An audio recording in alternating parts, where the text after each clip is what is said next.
नमस्कार दोस्तों। चलो ट्यूशन करें में मैं विजय कुमार दुबे एक बार फिर आपका स्वागत करता हूं।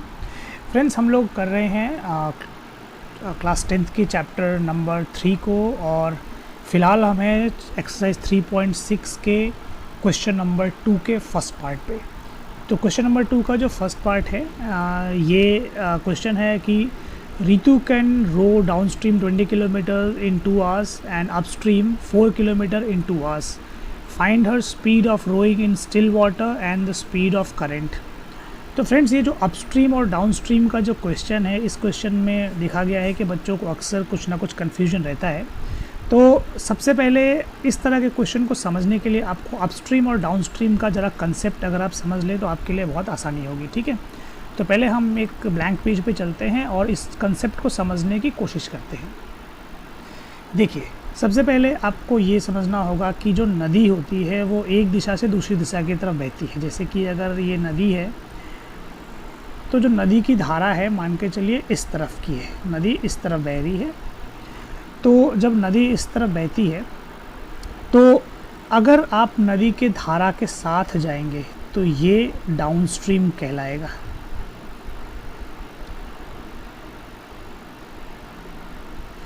डाउनस्ट्रीम क्यों कहलाएगा? क्योंकि ये देखिए, ये है फ्लो ऑफ रिवर। जो रिवर का फ्लो है, अगर आप रिवर के फ्लो के साथ चलते हैं तो कहा जाएगा कि आप डाउनस्ट्रीम जा रहे हैं, और अगर आप रिवर के फ्लो के अगेंस्ट जाते हैं तो कहा जाएगा कि आप अपस्ट्रीम जा रहे हैं। तो अगर आप रिवर के फ्लो के अगेंस्ट जाएंगे तो कहा जाएगा कि आप अपस्ट्रीम जा रहे हैं। तो इसमें होता क्या है? इसमें होता, इस तरह के क्वेश्चनों में जनरली जो समझने वाली बात क्या है वो ये है, इसमें आपको हमेशा पूछा जाता है कि स्टिल वाटर में बोट की स्पीड क्या होगी। तो स्टिल वाटर में बोट की स्पीड जानने के लिए आप ये समझिए कि अगर ये जो धारा है, इस धारा की रफ्तार है मान के चलिए 5 किलोमीटर पर आवर।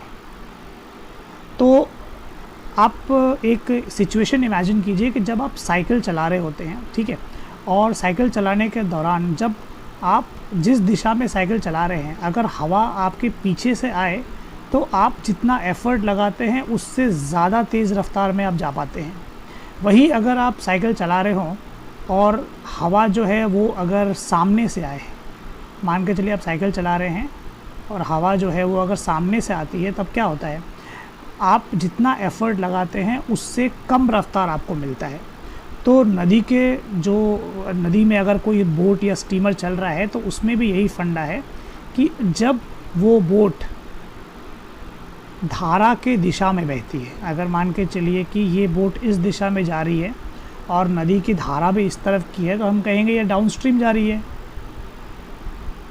तो डाउनस्ट्रीम में क्या होता है कि जो उसकी एक्चुअल स्पीड होती है, मान के चलिए इसकी एक्चुअल स्पीड x है, तो इसमें जो नदी की धारा की जो रफ्तार है यानी 5 किलोमीटर पर आवर, वो इसमें ऐड हो जाता है।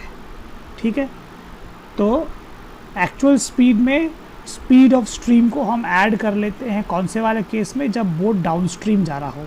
वही अगर कोई बोट अपस्ट्रीम आ रहा हो, अगर कोई बोट ऐसा है जो अपस्ट्रीम जा रहा है, तो अगर बोट को अपस्ट्रीम जाना है यानी लहरों के खिलाफ जाना है, तो इसमें क्या है, अगर मान के चलिए इसकी स्पीड को मैंने y मान रखा है, तो मुझे इसमें से ये 5 किलोमीटर यानी जो स्पीड ऑफ स्ट्रीम है उसे हटाना पड़ेगा, उसे कम करना पड़ेगा। क्यों? क्योंकि उतनी रफ्तार जो है वो पानी का रेजिस्टेंस, पानी का जो बहाव है उसका रेजिस्टेंस उतनी रफ्तार को रिड्यूस कर देगा। तो अगर आप इसे मोटे तौर पे याद रखना चाहते हैं तो आप ऐसा याद रख सकते हैं कि डाउनस्ट्रीम के केस में स्पीड ऑफ स्ट्रीम जो है वो ऐड हो जाता है, और अपस्ट्रीम के केस में स्पीड ऑफ स्ट्रीम जो है वो माइनस कर लिया जाता है। तो इस बेसिक इन्फॉर्मेशन को ध्यान में रखते हुए अब हम लोग सॉल्व करते हैं इस पर्टिकुलर क्वेश्चन को। तो देखिए, इसमें कहा गया है कि रितु कैन रो डाउनस्ट्रीम। अच्छा, जो कुछ भी कहा गया है, सबसे पहले इसमें 2 कंपोनेंट्स हैं। एक कंपोनेंट है कि बोट की स्पीड स्टिल वाटर में कितनी है, और दूसरी जो करंट की रफ्तार है यानी कि जो धारा की रफ्तार है वो कितनी है। तो इन 2 चीज़ों को हमें निकालना है। तो let the speed of boat in still water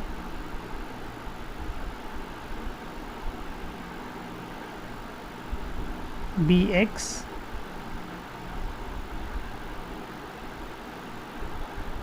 and the speed of current by। तो स्टिल वाटर में बोट की रफ्तार है x और करंट की रफ्तार है y, हमने ये मान लिया। अब देखिए अकॉर्डिंग टू क्वेश्चन, सबसे पहले Ritu can row downstream 20 kilometre in 2 hours. तो हम क्या करते हैं, सबसे पहले डाउन स्ट्रीम का केस निकाल लेते हैं। In case of down stream, in case of going down stream,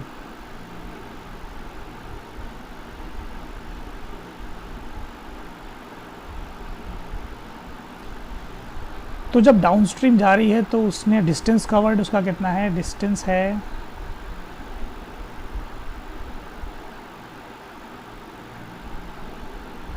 20 kilometre. Time taken कितना है,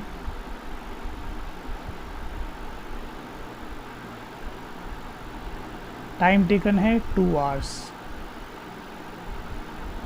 स्पीड ऑफ बोट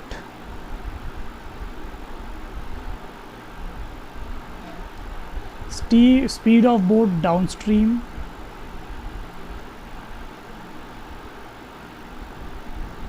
तो डाउन स्ट्रीम में जो बोट की स्पीड है वो कितनी होगी, वो होगी x प्लस वाई। क्यों, जैसा कि मैंने आपको बताया था कि डाउन स्ट्रीम में जाते वक्त जो करंट की स्पीड है वो एक्चुअल स्पीड में ऐड हो जाती है। तो ये हो गया speed of boat going down stream. ठीक है, तो इस केस में हम इक्वेशन को अगर डिस्टेंस के हिसाब से बनाएं तो डिस्टेंस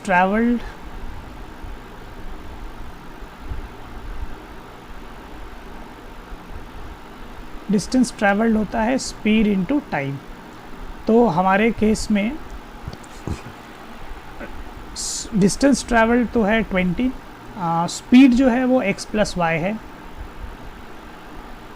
टाइम टेकन जो है वो 2 आवर्स है और डिस्टेंस ट्रैवल जो है वो 20 किलोमीटर है। इसको थोड़ा सा और सॉल्व कर लेते हैं। ये 2x हो गया, ये 2y हो गया इक्वल्स टू 20। अब आप इसे पूरे इक्वेशन को 2 से डिवाइड कर देंगे तो इक्वेशन थोड़ा सिंप्लीफाई हो जाएगा। तो dividing by 2 on both side,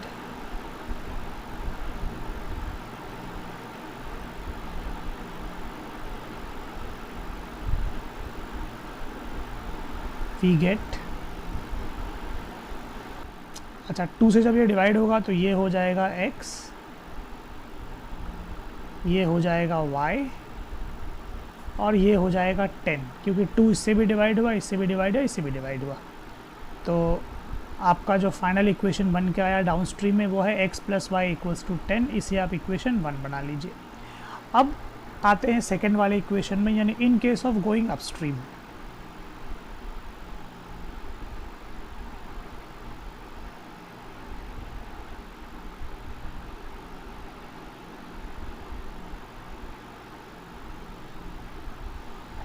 upstream के केस में पहले तो स्पीड ऑफ बोट अपस्ट्रीम,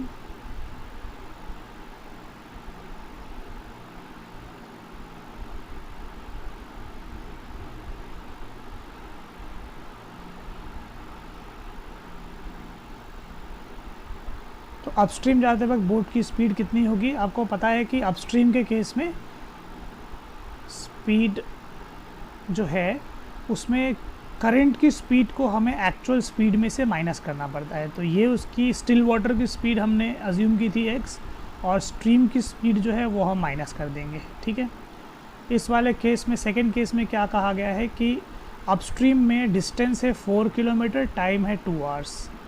तो हम डायरेक्टली जो है डिस्टेंस ट्रैवल का फॉर्मूला लगा लेते हैं। अच्छा, डिस्टेंस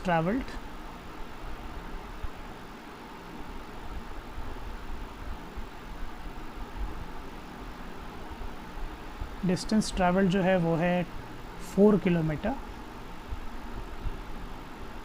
टाइम टेकन जो है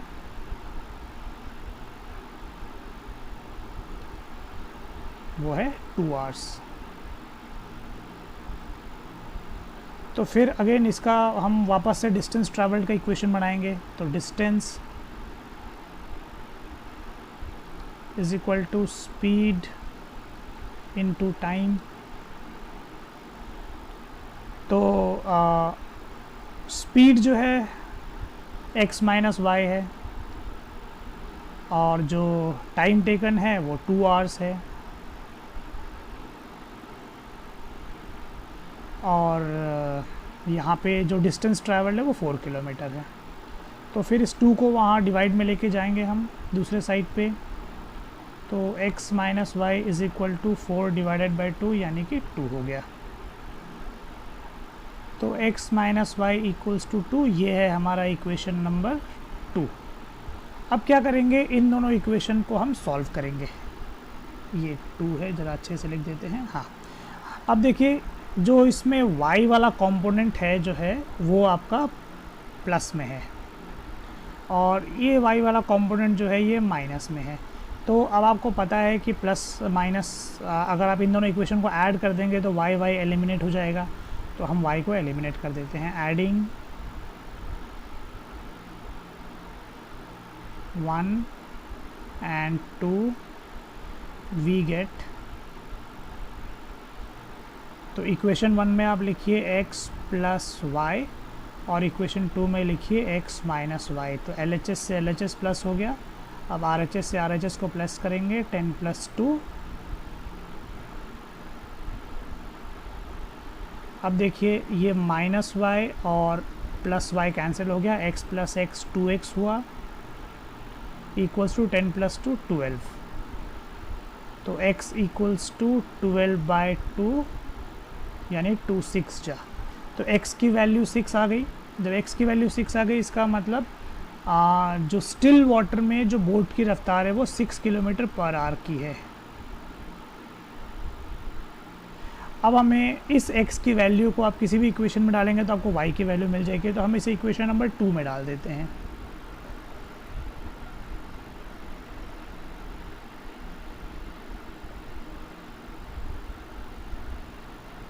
Putting the value of x in equation 2.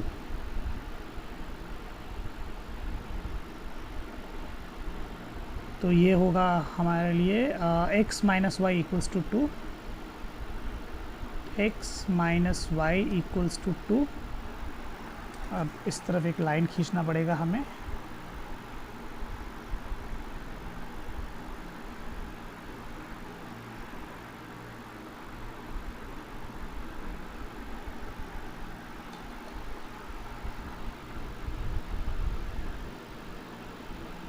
Equals to, अब देखिए x की जगह हम पुट कर सकते हैं 6 माइनस वाई इक्वल्स टू 2। तो ये माइनस वाई दूसरी तरफ जाके प्लस वाई बन जाएगा और प्लस 2 इधर आके माइनस 2 बन जाएगा। तो 6 में से 2 गया तो 4। तो y equals to 4 kilometre per hour, यानी जो स्ट्रीम यानी जो करंट की रफ्तार है वो 4 किलोमीटर पर आवर की है। तो देखिए जो इसमें 2 चीज़ें निकालनी थी। एक निकालना था हमें speed of boat in still water, वो हमने निकाला 6 किलोमीटर पर आवर, और जो दूसरा निकालना था हमें स्पीड ऑफ स्ट्रीम, वो हमारा निकला 4 किलोमीटर पर आवर। तो फ्रेंड्स, आई होप कि आपको ये क्वेश्चन बहुत अच्छे से समझ में आया होगा। अगर इसी तरह का कोई और क्वेश्चन भी आपके पास है जो आप सॉल्व नहीं कर पा रहे, आपको कोई दिक्कत है, तो आप कमेंट सेक्शन में लिख के हमें ज़रूर बताइए। हम आपके हर सवाल का जवाब देंगे। चलो ट्यूशन करेगा ये वीडियो देखने के लिए आपका बहुत बहुत धन्यवाद। अगले वीडियो तक अपने फ्रेंड विजय दुबे को दीजिए इजाज़त। तब तक के लिए थैंक यू।